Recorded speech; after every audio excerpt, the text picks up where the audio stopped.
stepmother locked me inside the house while they were on a 10-day vacation to keep me safe. Now, she's the one in prison. My stepmother Ruth had this thing where she'd find creative ways to exclude me from family activities while maintaining her image as the perfect parent who was trying so hard with her difficult stepchild. She married my dad when I was 14 and immediately started her campaign to push me out while making it look like I was choosing to isolate myself. She'd plan family outings on days she knew I had school events, then tell everyone I preferred my friends to family. She'd cook foods I was allergic to for family dinners, then act hurt when I couldn't eat with everyone. My dad believed every word because Ruth was so good at playing the concerned stepmother, just trying to bond with her resistant stepdaughter. When I was 17, Ruth planned this big family cruise for spring break with my dad and her 2 kids from her previous marriage. She talked about it for months in front of me, but never actually invited me. When I asked if I was going, she'd change the subject. The week before the cruise, she said, "Oh, didn't your father tell you? We could only afford 4 tickets, and since you have that school project, maybe it's better you stay home and focus." There was no school project, but Ruth had already told my dad I'd chosen academics over family again. The day they left, Ruth was running around making sure everything was perfect. She kept reminding me about all my responsibilities while they were gone. Water the plants, feed the cats, don't have parties. My dad hugged me goodbye and said he wished I was coming, but understood I had commitments. Ruth gave me her fake sad smile and said, "Maybe next time you'll choose family, sweetie." They left for their 10-day cruise, and I settled in for a boring week alone. I went to bed that night and woke up the next morning ready to go to school, except I couldn't get out of the house.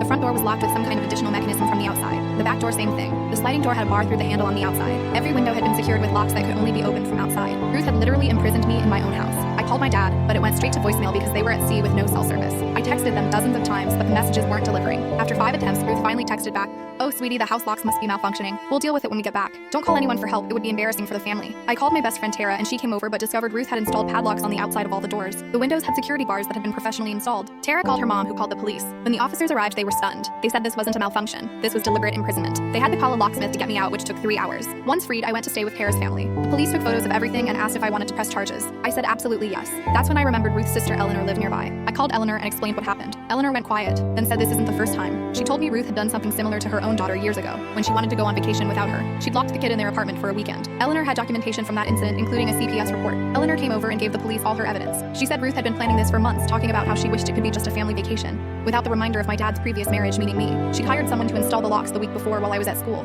telling the installer they were for security. The police contacted the cruise line and had them relay an emergency message to my dad. When he finally called back, he was in complete shock. He tried to defend Ruth at first, but the officer took the phone and described exactly what they found. Professional locks on every exit, security bars on windows, a child trapped inside for potentially 10 days. Your wife texted her acknowledging she knew and told her not to call for help. This is imprisonment of a minor, sir. When they returned from the cruise 5 days early, Ruth tried to spin it as a misunderstanding. She said she was just trying to keep me safe while they were gone. She thought I could get out if there was an emergency. She never meant to trap me, but the evidence was overwhelming. The text telling me not to call for help, a professional installation done secretly, Eleanor's testimony about the previous incident. The contractor who installed the locks testified that Ruth specifically asked for locks that couldn't be opened from inside. The prosecutor charged Ruth with false imprisonment and child endangerment. Ruth got 18 months in prison and is now a registered child offender. My dad divorced her while she was serving her sentence. He spent the last 2 years in therapy trying to understand how he missed all the warning signs. Ruth's kids went to live with their biological father. My dad and I have slowly rebuilt our relationship, but I'll never forget that he left me with someone who literally locked me in a house like a prisoner.